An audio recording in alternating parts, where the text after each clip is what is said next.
Hi hello welcome to Dhanalakshmi properties. ఇప్పుడు మీరు చూస్తున్న ఈ అగ్రికల్చర్ ల్యాండ్ ప్రకాశం జిల్లా పామూరుకి సమీపంలో ఉంటుంది. పామూరు నుంచి మనం ఒక 20 కిలోమీటర్లు ప్రయాణించిన తర్వాత తార్ రోడ్లో అక్కడ నుంచి ఈ పొలంలోకి వెళ్ళడానికి ఒక 1.5 కిలోమీటర్ మెటల్ రోడ్లో ప్రయాణించాల్సి ఉంటుంది. ఈ మెటల్ రోడ్ కూడా చాలా చక్కగా ఉంటుంది. సో పెద్ద రోడ్డు, ఇబ్బంది లేదు. సో అలానే ఈ భూమి విషయానికి వస్తే ఇది మొత్తం 240 ఎకరాల పైనే ఉంటుంది. ఈ 240 ఎకరాల్లో ఒక 100 ఎకరాలు సాగుబడిలో ఉంది, మిగతాది బీడు భూమిగా ఉంది. దీనికి ఒకవైపున వాగు ఉంది, ఆ వాగులో ఎప్పుడు నీళ్లు ఉంటాయి, మరోవైపు ఫెన్సింగ్ వేసి కూడా ఉంటుంది. సో దీంట్లో ఎటువంటి బోర్లు లేవు. సమీపంలో కరెంటు ఫెసిలిటీ ఉంది, అవసరమైతే మనం కరెంటు ఫెసిలిటీని ఉపయోగించుకోవచ్చు. బోర్లు వేస్తే నీరు పడటానికి పుష్కలంగా అవకాశాలు ఉన్నాయి, ఎందుకంటే దగ్గరలోనే మోపాడు రిజర్వాయర్ ఉంటుంది.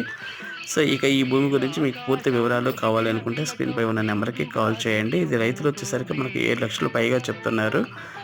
సో దీని గురించి పూర్తి డీటెయిల్స్కి అయితే కాల్ చేయండి. Thank you. ధన ప్రాప్తిరస్తు.